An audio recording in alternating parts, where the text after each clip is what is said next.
Ein ganz spezieller Sommertag. Ein herrlicher Sommertag.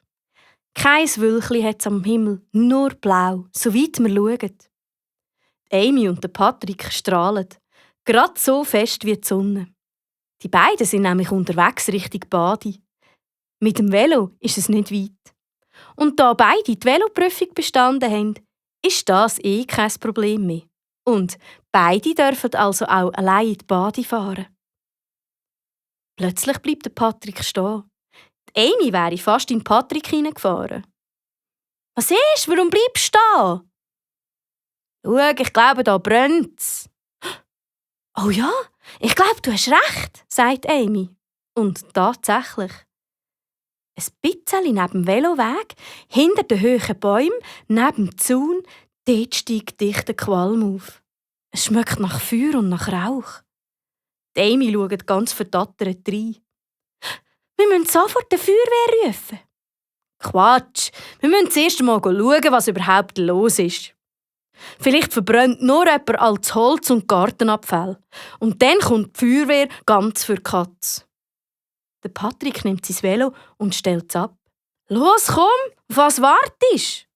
Entschlossen klettert der Patrick über den Hag und läuft querfeldein. Genau auf den Rauch zu. Die Amy zögert. Vielleicht hat der Patrick ja recht und es brennt gar nicht richtig. Und wenn doch? Sie holt ganz tief Luft und stellt ihr Velo neben das von Patrick. Dann klettert auch die Amy über den Hag und läuft dem Patrick nach. Den Velohelm behalten sie besser gerade an. Ja, man weiss ja nie. «Hallo? Ist da jemand?» Der Patrick ruft, aber niemand antwortet. Nur ein Hund hört man aufgeregt bellen. Schon nach wenigen Schritten hören die beiden ein Knistern und ein Knacken. Der Qualm wird immer dichter und Amy muss husten. Der Rauch kratzt ganz schön im Hals. Schnell hebt sich Amy die Hand vors Maul und vor die Nase. Und je näher die beiden im Feuer kommen, umso heißer und umso flirrender ist die Luft. Hinter den Bäumen taucht ein Bauernhof auf. Aus dem Dach der Scheuer lodern hohe Flammen empor. Da brennt es ja tatsächlich. Ein Mann läuft über den Hof und ein anderer fährt einen Traktor aus der brennenden Scheuer raus. Der muss sicher in Sicherheit gebracht werden. Eine Frau reißt die Stalltüren auf und ein paar Ross galoppieren wild wiehernd davon.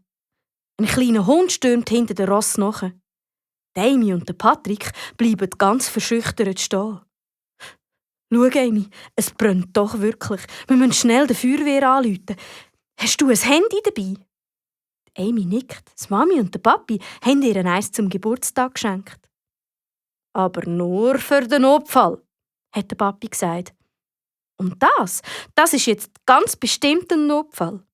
Die Amy holt ihr Telefon vor. «Du musst 118 wählen», sagt der Patrick. «Ja, ich weiss, denk.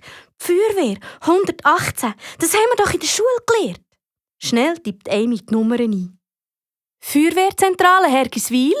meldet sich eine freundliche Stimme. «Wer ist da?» «Es brennt», sagt Amy ganz aufgeregt. «Bitte kommen Sie schnell!» Der Patrick schüttelt den Kopf. «Das muss man ganz anders machen», flüstert er der Amy zu. Die Frau in der Feuerwehrzentrale bleibt aber ganz ruhig und fragt: «Wo bist du denn? Und was ist denn genau passiert? Gibt es Verletzte? Oder sind Menschen oder Tiere in Gefahr?» Amy versucht sich zu beruhigen. Sie erzählt der Frau am Telefon, wo genau sie sind und was passiert ist. Aber ob es Verletzte gibt, weiss Amy nicht. «Patrick und ich, wir trauen nicht näher her», sagt sie ganz leislich. Amy hat plötzlich einen dicken Kloß im Hals, fast so, als müsse sie gerade anfangen zu brieken. Aber dann nimmt sie sich zusammen. «Keine Angst, ihr habt euch ganz richtig verhalten», sagt die nette Frau am Telefon. «Bleibt am besten, wo ihr seid. Geht auf keinen Fall näher ans Feuer her. Hast du mich verstanden?» Amy nickt, obwohl die Frau am Telefon das natürlich nicht sehen kann. «Ich schicke gerade die Löschfahrzeuge los. In ein paar Minuten sind die bei euch.» Amy nickt noch einmal. Ihr Herz klopft wie wild. «Danke, vielen Dank. Und gell Sie machen aber schon schnell. Wir machen so schnell, wie wir nur können, verspricht die Frau. Amy drückt auf den Knopf und steht «Beenden». Der Patrick schaut sie mit grossen Augen an. «Oh, leck!» Mehr sagt er nicht. Die beiden stehen da, nebeneinander, und starren aufs Feuer. Die beiden Männer und die Frau bringen noch Werkzeuge aus der Schür. Das Feuer wütet immer stärker. Mit einem lauten Knall zerspringen die Fensterscheiben in der Hitze. Holzbalken krachen zusammen. Aus dem Schürdach schiesst eine grosse Stichflamme. Amy greift vor Schreck nach dem Patrick seiner Hand. Es kommt ihnen vor, als müssten sie ewig da warten und zuschauen. Aber dann, Gott sei Dank, hören die beiden endlich «Tü-ta-ta» von der Feuerwehr. Der Patrick schaut schnell auf die Uhr. Aber seit Amy bei der Feuerwehr angeläutet hat, sind nur ein paar wenige Minuten vergangen. Amy lässt schnell dem Patrick seine Hand los. Gemeinsam hüpfen die beiden auf und ab, so dass die Feuerwehr die beiden gut sieht und dass die Männer wissen, wo denn das Feuer ist. «Da brennt, da, kommt schnell!» ruft der Patrick so laut, wie er nur kann. Mehrere Löschwagen und eine grosse Dreileiter jagen um die Kurve und bremsen auf dem Hofplatz ab. Mehrere Feuerwehrmänner springen aus dem Auto raus und rufen sich gegenseitig etwas zu. «Habt ihr uns angeläutet?» fragt ein Feuerwehrmann ganz atemlos. Amy und Patrick nicken. «Das habt ihr aber gut gemacht.» Der Feuerwehrmann dreht sich um und läuft Richtung Schür. «Bleibt ja da stehen!» ruft er noch über die Schulter zurück. Auf dem Hof haben 2 Feuerwehrmänner einen Hydrant aufgemacht und einen Schlauch angeschlossen. Die anderen rollen den weiteren Schlauch aus und schliessen ihn am Wassertank von einem Löschwagen an. Die lange Dreileiter wird ausgefahren und ein Feuerwehrmann klettert rauf. Die Leiter dreht sich Richtung Schür. «Wassermarsch!» hört Amy und Patrick als lauten Befehl. Ein direkter Wasserstrahl trifft das brennende Schürdach. Auf dem Hof rollen die Männer noch mehr Schläuche aus. Mit denen tun sie die Dächer der anderen Häuser besprühen, so dass das Feuer nicht überspringen kann. Die beiden Männer und die Frau stehen mit weißen Gesichtern da. Amy sieht, dass die Frau brieket. Plötzlich ruft der Feuerwehrmann auf den Drehleiter. «Achtung! Die Wand stürzt ein!» Mit lautem Krachen geht plötzlich eine Seitenwand von der Schür nach und geht krachend in sich zusammen. Funken tanzen, es knallt und zischt. Amy und Patrick zucken zusammen. Das brennende Dach neigt sich gefährlich zur Seite und bricht ein. Langsam werden die Flammen kleiner und auch der Qualm wird weniger. Trotzdem bleiben Amy und Patrick in sicherem Abstand stehen. «So ein Mist, dass ich kein Fotoapparat dabei habe», meint Patrick. «Stimmt, das glaubt uns morgen in der Schule kein Mensch.» In dem Moment wird die Dreileiter eingefahren. Ist echt der Brand jetzt tatsächlich schon gelöscht?